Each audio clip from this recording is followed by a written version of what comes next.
Hello students, एक बार फिर से स्वागत हमारे YouTube channel maths means Vipin sir में।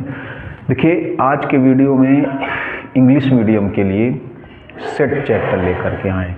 हिंदी मीडियम के बच्चे जो इच्छुक हैं इंग्लिश में पढ़ने के लिए, क्योंकि आगे की मैथ आपको इंग्लिश में ही मिलेगी, चाहे आप कंपटीशन की तैयारी करें या ग्रेजुएशन करें या फिर कोई टेक्निकल कोर्स के लिए तैयारी करें, तो आपको मैथ जो मिलेंगे वो इंग्लिश में मिलेंगे, तो वो भी पढ़ सकते हैं। एनसीईआरटी के सारे क्वेश्चन मिलेंगे, एनसीईआरटी बुक से पढ़ाया जाएगा, आपको पहले से बता रहे हैं। लेकिन उसके पहले बहुत सारी चीज़ें आपको बता दें। एनसीईआरटी बुक से पढ़ाएंगे तो, लेकिन उसके पहले बहुत सारी चीज़ें बता देते हैं। देखिए, सबसे पहले सेट होता क्या है। सेट तो सेट को कह सकते हैं collection of object, collection of things, collection of object होता है। लेकिन ये क्या होगा, well defined collection of object. तो सेट्स की डिफिनीशन देखो, इसकी बता दें। कह सकते हैं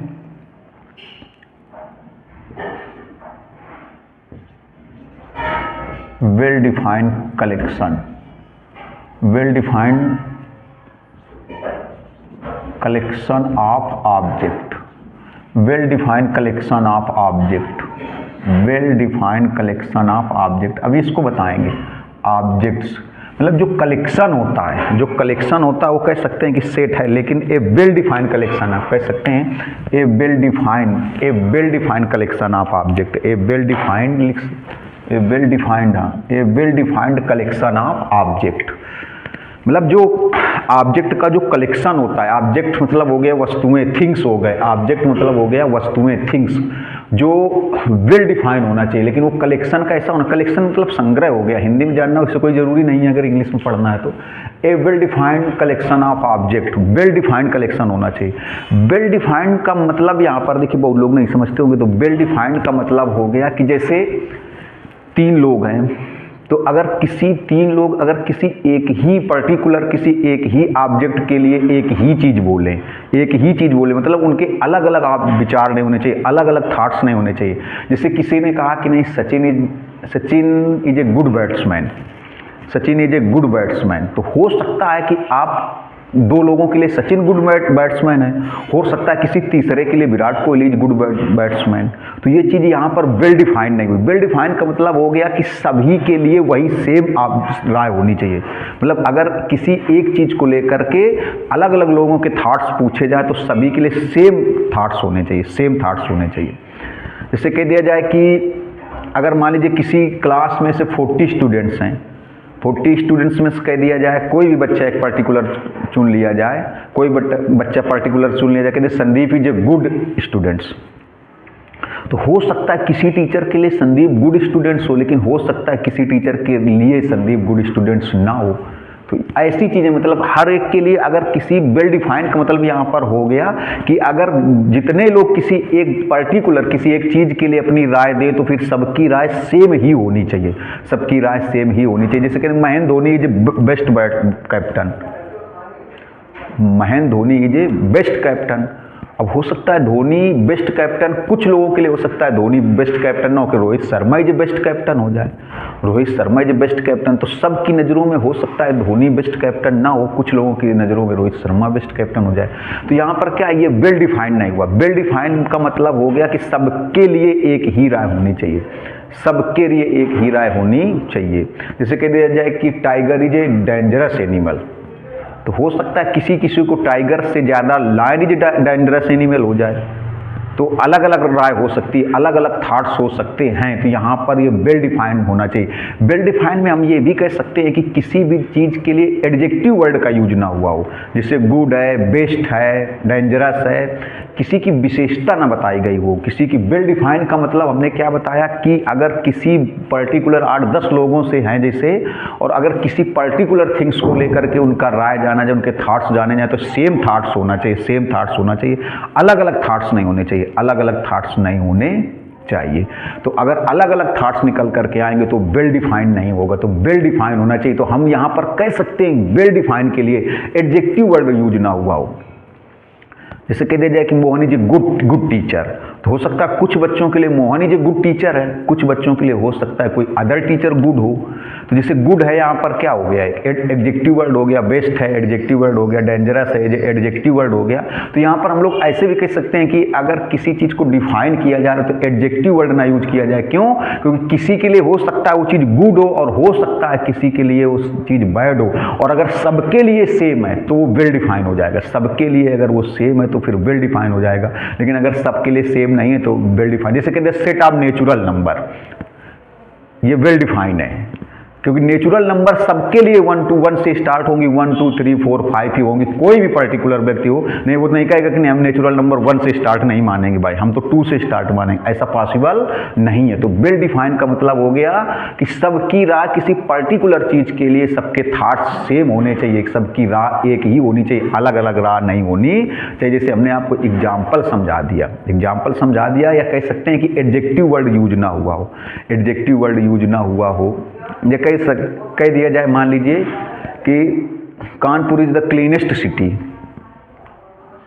कानपुर इज द क्लीनेस्ट या ग्रीन एंड क्लीनेस्ट सिटी है, या क्लीन एंड ग्रीन सिटी। तो हो सकता है जो कानपुर वाले उनके लिए हो सकता है कि क्लीन एंड ग्रीन सिटी हो, लेकिन हो सकता है कि लखनऊ इज क्लीन हो, सबके लिए तो कल कानपुर क्लीन एंड ग्रीन होगा नहीं। हो सकता है किसी के लिए लखनऊ क्लीन एंड ग्रीन हो, या हो सकता है किसी के लिए clean and green Bombay city हो, कोलकाता हो। तो हमने क्या बताया कि वेल डिफाइन तभी माना जाएगा जब सभी के लिए किसी पर्टिकुलर चीज़ को लेकर के सेम थाट्स होंगे, अलग अलग थाट्स नहीं होने चाहिए। अगर किसी मान लीजिए क्लास में 40 बच्चे हैं तो हर एक टीचर की दृष्टि से अगर 5 टीचर वहाँ पर पढ़ाते हैं, टीचिंग करते हैं, तो हो सकता है एक ही बच्चे के लिए हो सकता है कोई बच्चा मैथमेटिक्स में होशियार हो, कोई बच्चा हो सकता है कि जैसे अगर कह दिया जाए कि नहीं कोई मान लीजिए कोई पर्टिकुलर कोई भी बच्चा है, अब कह दिया जाए कि इंटेलिजेंट बॉय, किधर मोहन इज इंटेलिजेंट बॉय, तो हो सकता है फिजिक्स वाले टीचर के लिए वो इंटेलिजेंट बॉय हो, लेकिन केमिस्ट्री वाले के लिए वो इंटेलिजेंट ना हो, ऐसा भी तो हो सकता है। तो ये वेल डिफाइंड नहीं हुआ। हाँ, अगर सभी के लिए वो इंटेलिजेंट है तो कह सकते हैं कि वेल डिफाइंड हुआ, लेकिन वो वेल डिफाइंड नहीं होगा। हो सकता है हिंदी वाले टीचर के लिए वो वेल इंटेलिजेंट ना हो। तो हमने क्या बताया कि अगर आप ऐसे कलेक्शन में ऐसे भी समझ सकते हो कि कलेक्शन में अगर कोई एडजेक्टिव वर्ड यूज कर दिया जाए, उसकी विशेषता बता दी जाए, तो वो हो सकता है जो एडजेक्टिव वर्ड यूज किया गया है तो हो सकता है वो एडजेक्टिव वर्ड सबके लिए ना हो, सबकी दृष्टिकोण से सही ना हो सकता है मेरी दृष्टिकोण से मोहन इंटेलिजेंट है, लेकिन किसी अदर टीचर या आपकी दृष्टि से मोहन इंटेलिजेंट ना हो, तो एडजेक्टिव वर्ड यहाँ पर यूज कर दिया गया इंटेलिजेंट।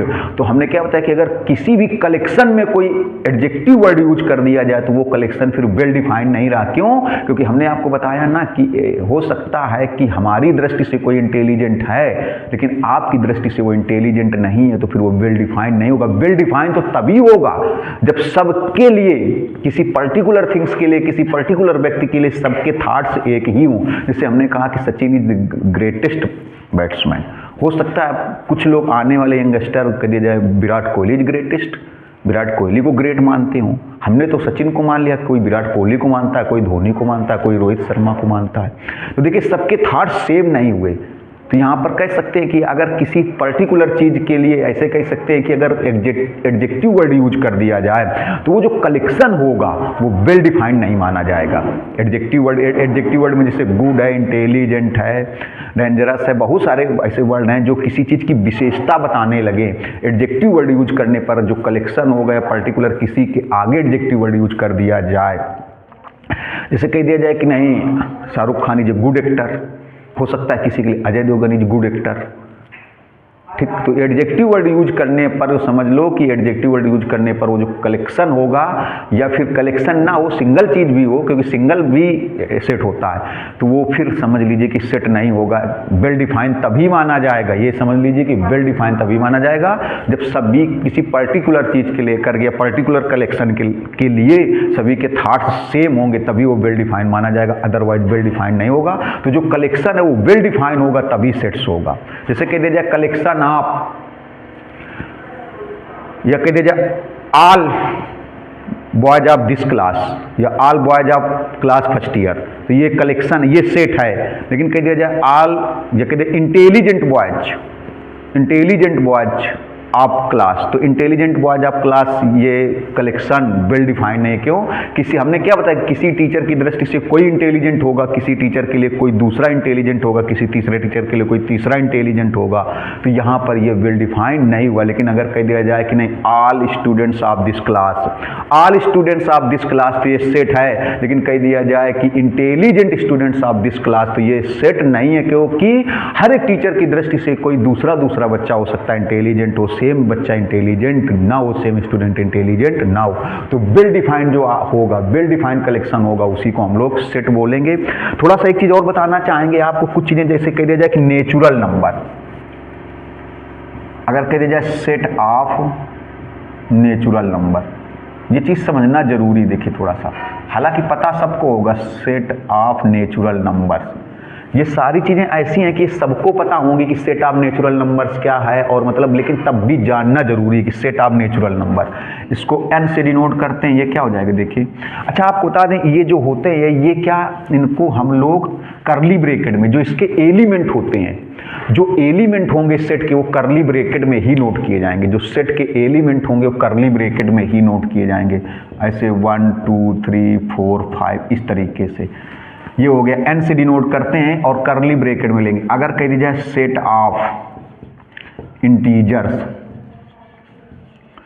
सेट ऑफ इंटीजर्स, तो i इक्वल टू हो जाएगा, i इक्वल टू, या फिर इसको z इक्वल टू लिखा जाएगा, i इक्वल टू या z इक्वल टू, ऐसे 0 1 2 3 4 इस टाइप से, -1 -2 -3 डैश डैश इस टाइप से।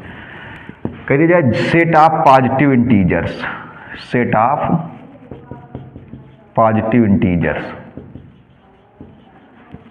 सेट ऑफ पॉजिटिव इंटीजर्स, इसको लिखा जाएगा i प्लस लिखेंगे या फिर z प्लस लिखेंगे, i प्लस लिखेंगे या फिर z प्लस लिखेंगे, i प्लस लिखेंगे या फिर z प्लस लिखेंगे। तो सेट ऑफ पॉजिटिव इंटीजर्स आपको देखना है, सेट ऑफ पॉजिटिव इंटीजर्स में आएगा 1 2 3 केवल पॉजिटिव वाले। अच्छा अगर कह दिया जाए सेट ऑफ होल नंबर्स,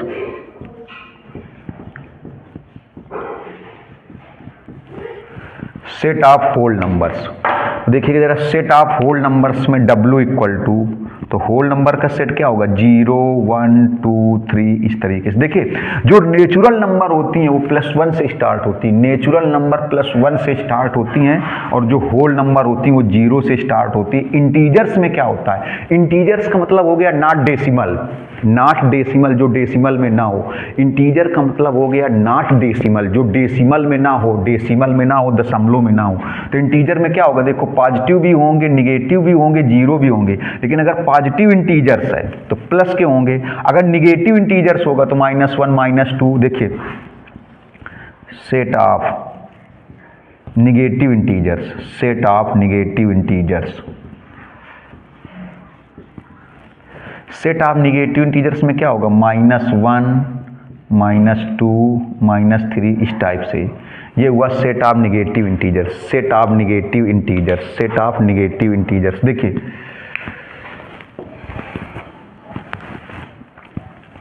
यहां पर कह दिया जाए set of rational number,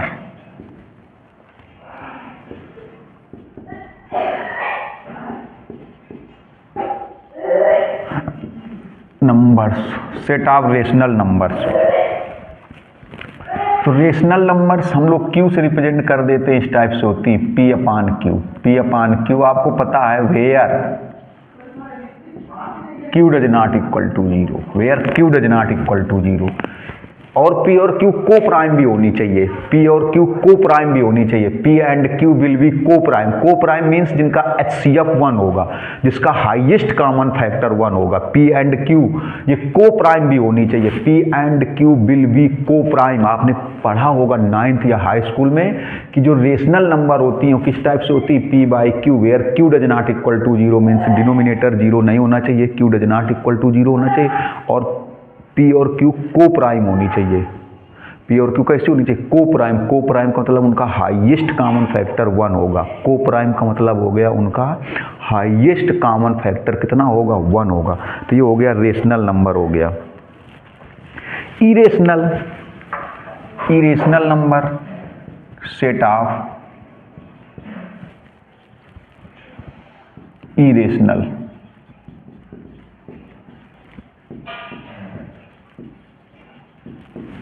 set of irrational number जैसे टी से रिप्रेजेंट कर दो तो कह सकते हैं जो क्यू से बिलोंग ना करें, डज नॉट बिलोंग क्यू, मतलब सेट ऑफ इरेशनल मतलब जो रेशनल ना हो, जो रेशनल ना हो वही होंगी इरेशनल, जो क्यू में बिलोंग ना करें। ऐसे कह सकते हैं कोई भी number x does not belong Q, जो रेशनल ना हो, विच इज, ऐसे भी कह सकते हैं which is not rational, which is not rational, Q में बिलोंग ना करे। अभी बिलोंग के बारे में नहीं बताया, अच्छा तो ऐसे लिख सकते हो। चलो टी से जैसे मान लो रिप्रेजेंट कर दिया, which is not rational, which is not rational, जो रेशनल ना हो वो इरेशनल हो जाएंगी, जो रेशनल नहीं होंगी वो कैसी हो जाएंगी, इरेशनल हो जाएंगी, जो रेशनल नहीं होंगी वो इरेशनल हो जाएंगी। अच्छा रियल नंबर देखिए, रियल नंबर्स, रियल नंबर्स, तो रियल नंबर्स क्या हो गया, इरेशनल और रेशनल को मिक्स करने पर, रेशनल और इरेशनल को मिक्स करने पर ही रियल नंबर बनती हैं, रेशनल और इरेशनल को मिक्स करने पर रियल नंबर बनती हैं। या कह सकते हैं जिनका स्क्वायर जीरो हो या पॉजिटिव हो, जिनका स्क्वायर जीरो हो या फिर पॉजिटिव हो, ऐसे भी कह सकते हैं। रियल नंबर का मतलब हो गया, कह सकते हैं कॉम्बिनेशन, देखिए इसको दो तरीके से समझ सकते हैं, कॉम्बिनेशन या कंबाइंड होंगी, रेशनल एंड इरेशनल दोनों जो कंबाइंड हो जाएंगे, देखिए रेशनल एंड इरेशनल,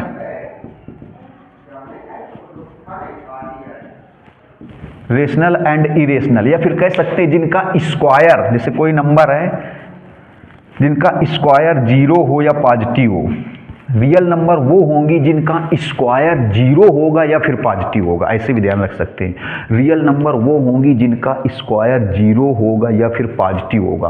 कोई भी रियल नंबर होगी तो अगर उसका आप स्क्वायर करोगे तो या तो जीरो आएगा या फिर पॉजिटिव आएगा, ये तो जीरो आ गया, तो कह सकते हैं कि रियल नंबर जो रेशनल और इरेशनल है इन्हीं को मिला करके ही, इन्हीं को मिला करके ही क्या बनता है, इनको लेने पर, कंबाइंड करने पर ही रियल नंबर्स बनती हैं। या फिर कह सकते हैं जिनका स्क्वायर होगा जीरो होगा या फिर पॉजिटिव होगा वो रियल नंबर होंगी। तो एक बार देख लेते हैं कि नेचुरल नंबर सबको पता है, होल नंबर जीरो, देखो नेचुरल नंबर 1 से स्टार्ट हुई, होल नंबर 0 से स्टार्ट हुई। जो इंटीजर्स होते हैं उसमें पॉजिटिव भी होता है, जीरो भी होता है, निगेटिव होता है, लेकिन अगर पॉजिटिव इंटीजर्स की बात करें तो केवल पॉजिटिव, नेगेटिव इंटीजर्स की बात करें तो केवल नेगेटिव। रेशनल नंबर किस टाइप से होती है, p बाई क्यू से, where q does not equal to zero, q की वैल्यू जीरो नहीं होगी लेकिन p और q को प्राइम होंगी। को प्राइम का मतलब हो गया इनका हाईएस्ट कॉमन फैक्टर 1 होगा, हाईएस्ट कॉमन फैक्टर 1 होगा, मतलब 1 के अलावा कोई कॉमन फैक्टर नहीं होना चाहिए, p और q में 1 के अलावा कोई कॉमन फैक्टर नहीं होना चाहिए। सेट ऑफ इरेशनल नंबर, तो जो रेशनल नहीं है वही इरेशनल है, और रियल नंबर क्या होंगी, रेशनल और इरेशनल को मिलाने पर ही रियल नंबर होती है। रेशनल भी रियल है, इरेशनल भी रियल है, या यूँ कह सकते हैं कि रियल नंबर वो होगी जिनका स्क्वायर जीरो होगा या जीरो से ग्रेटर होगा, जिनका स्क्वायर जीरो होगा या जीरो से ग्रेटर होगा, जिनका स्क्वायर जीरो होगा या जीरो से ग्रेटर होगा वो रियल नंबर्स होंगी। कॉम्प्लेक्स भी होती हैं, कॉम्प्लेक्स अभी आपका समझ ना पाओ कॉम्प्लेक्स होती हैं तो उनको बता देंगे, पहले इतने का स्क्रीनशॉट ले लीजिए क्योंकि अब आगे कुछ और अच्छी चीज़ें बताते हैं, जल्दी से स्क्रीनशॉट ले लीजिए। अब देखिए सम इम्पॉर्टेंट साइन या नोटेशन, ये एक ही बार में सारे नोटेशन, क्योंकि बहुत सारे बच्चे ऐसे होते हैं जिनको सेट थ्योरी के नोटेशन ही नहीं पता होते हैं, तो सम इम्पॉर्टेंट साइन या नोटेशन, जैसे देखिए अगर इस टाइप से है तो इसको हम लोग सेट थ्योरी में क्या बोलते हैं, बिलोंग्स टू, इसको बोला जाता है बिलोंग्स टू। अगर इस टाइप से बना हुआ है तो डज नॉट बिलोंग,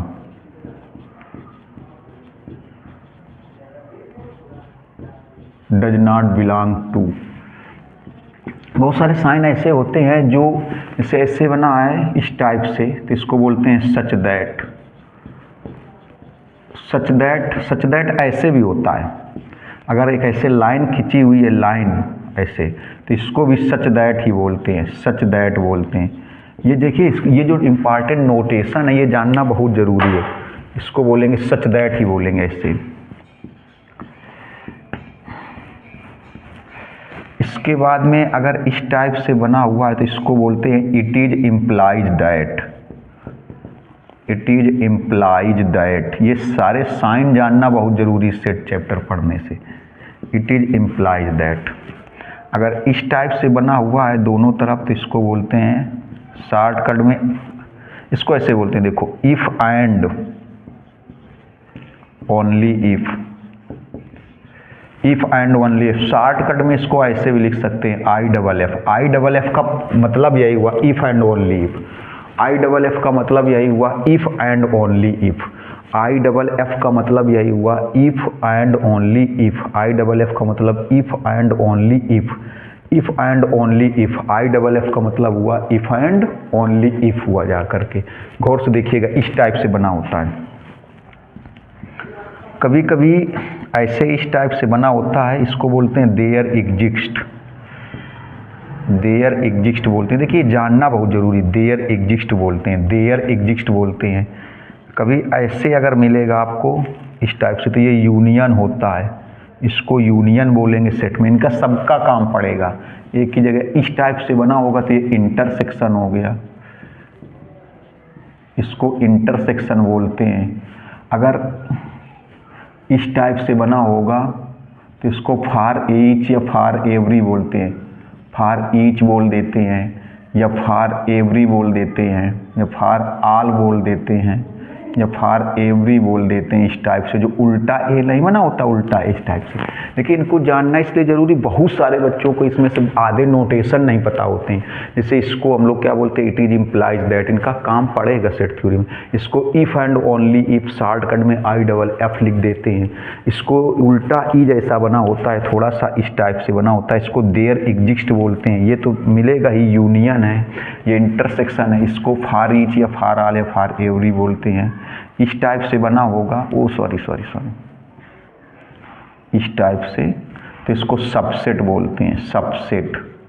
और अगर इस टाइप से बना हुआ है तो इसको बोलते हैं प्रॉपर सबसेट। प्रॉपर सबसेट बोला जाता है, प्रॉपर सबसेट बोलते हैं। और अगर इस टाइप से बना हुआ है तो इसको सुपर सेट बोलते हैं, सुपर सेट। इसको सुपर सेट बोलते हैं, सुपर सेट बोलते हैं। देखिए ये सारे साइन जानना बहुत ज़रूरी है, फिर दिक्कत करते हैं सेट थ्योरी में। देखिए अलजेब्रा जो मॉडल अलजेब्रा होती है उनमें ये सारे साइन बहुत ज़्यादा ज़रूरी होते हैं। तो साइन जानना तो बहुत ज़रूरी है, कौन से साइन को, प्रॉपर सबसेट है, सुपर सेट है, सबसेट है, फार एवरी है, फार ईच है, इंटरसेक्शन है, यूनियन है, देयर एग्जिस्ट है, इफ एंड ओनली इफ को शॉर्टकट में आई डबल एफ भी लिख देते हैं। इसका मतलब यही हुआ if and only if. It is implies that, ये सच दैट कि ये दो साइन होते हैं, डज नॉट बिलोंग या बिलोंग्स टू, इस तरीके से। अब आपको बताएंगे इसके बाद में, अभी आपको बताने वाले हैं कि जो इसके एलिमेंट्स होते हैं उनको रिप्रेजेंट करने के दो मेथड होते हैं। जो सेट के एलिमेंट्स होते हैं उनको देखो कर्ली ब्रैकेट में रिप्रेजेंट करते हैं, लेकिन उनको रिप्रेजेंट करने के दो मेथड्स होते हैं। तो आप पहले इसका स्क्रीनशॉट लीजिए, तब आपको बताते हैं representation of elements of sets.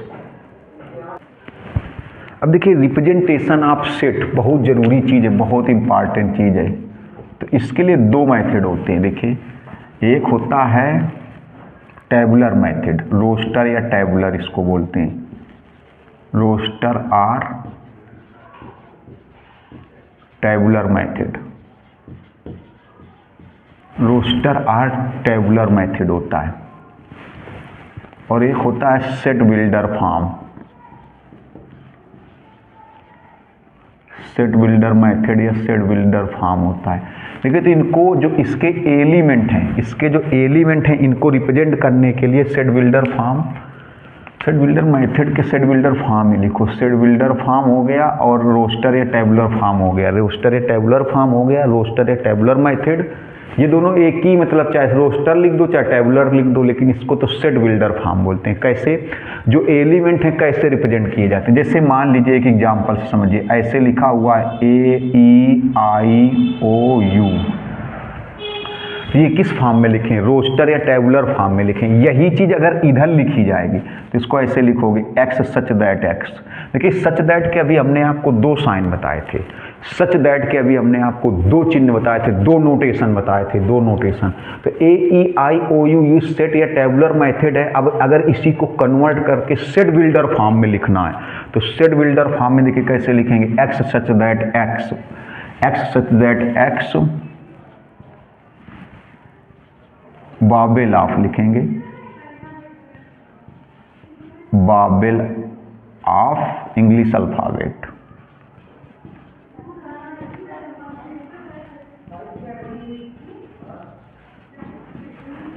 देखिए यहाँ पर बाबेल्स, यहाँ पर आपको बता दें कि आपने देखा होगा कि जो सेट बिल्डर फॉर्म में है, प्लूरल फॉर्म में नहीं लिखा जाता, सिंगुलर ही लिखते हैं। प्लूरल भले होंगे, बहुत ज़्यादा होंगे, मतलब प्लूरल में नहीं लिखते, सिंगुलर ही लिखा जाता है। अब जैसे यहाँ पर बाबेल्स नहीं लिखेंगे, बाबेल ही लिखेंगे। बाबेल्स नहीं लिखेंगे क्योंकि आपको पता होगा कि प्लूरल में नहीं लिखा जाता, प्लूरल नहीं लिखा जाता, सिंगुलर ही यूज करते हैं।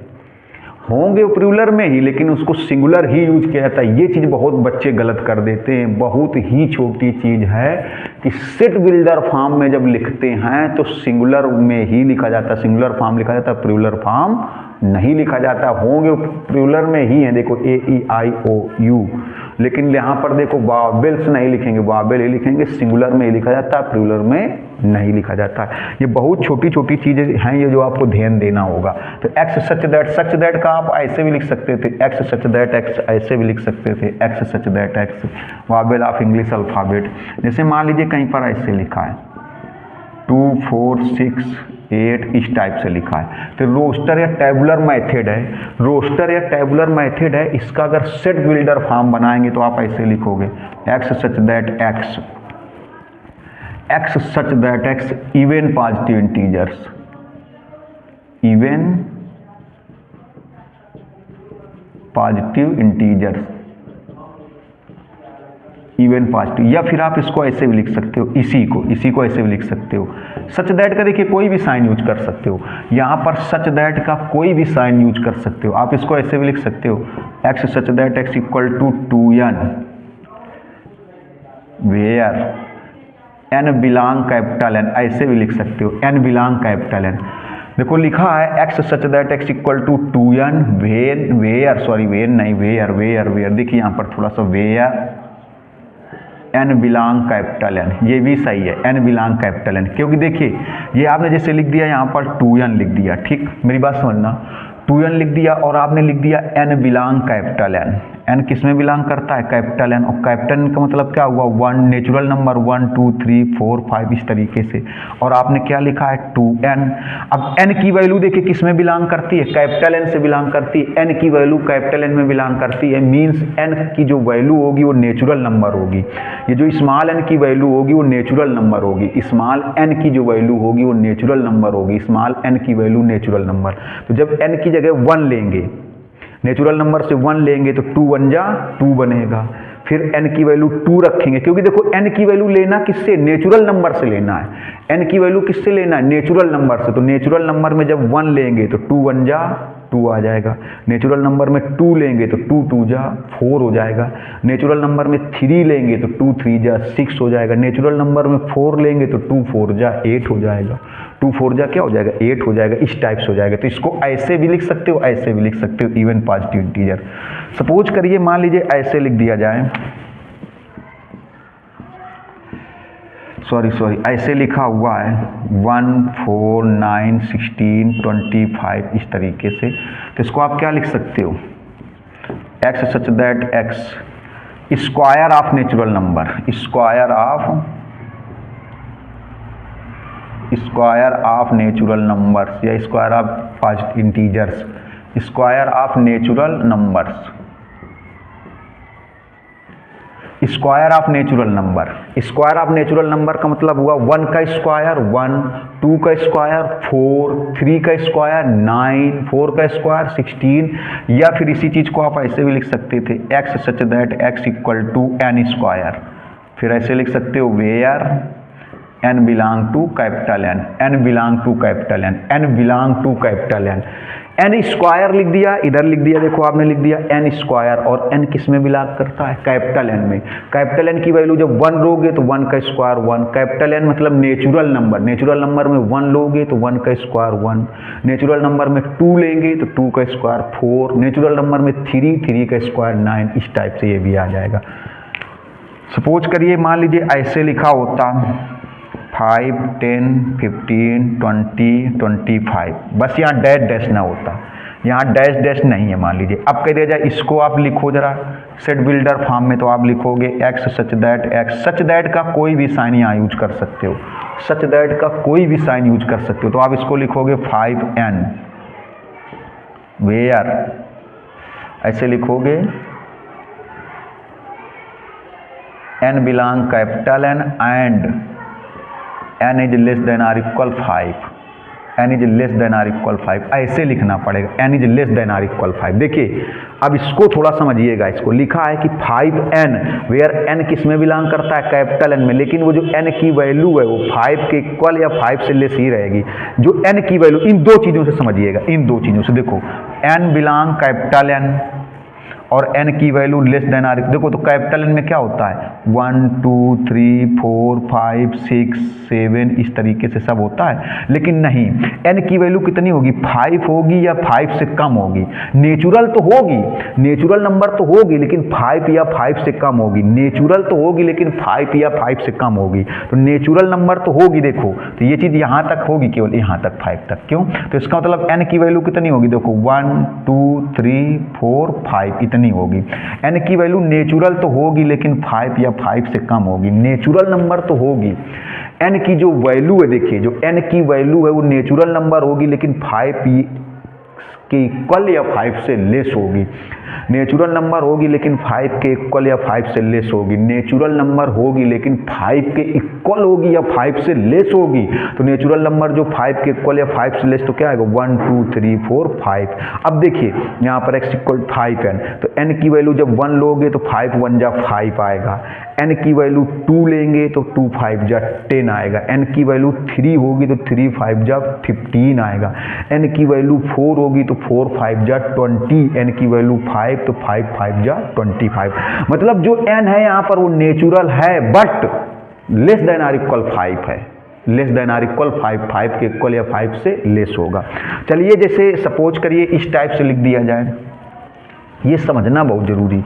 सपोज करिए मान लीजिए कहीं पर ऐसे लिखा हुआ है 2/1 3/2 4/3 5/4 इस टाइप से डैश डैश डैश। अब इसको अगर रोस्टर इसमें सेट बिल्डर फॉर्म में लिखना तो आप क्या लिखोगे x such that x equal to, इसको लिखोगे n+1/n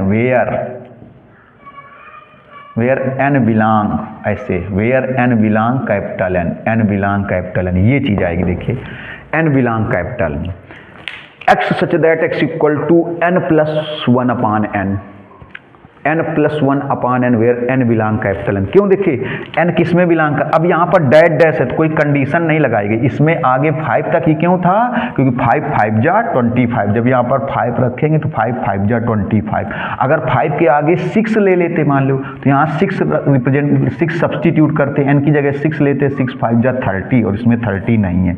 देखिए तो ये कैसे हुआ n+1, n क्या है नेचुरल नंबर, सबको पता है नेचुरल नंबर 1 2 3 4 5 तरीके से। तो नेचुरल नंबर में अगर वैल्यू 1 लेंगे यहाँ पर 1, तो 1+1 2 और 2/1 ये बन जाएगा। जब 2 वैल्यू लेंगे 2, तो 2+1 3 और 2 तो 3/2 बन जाएगा।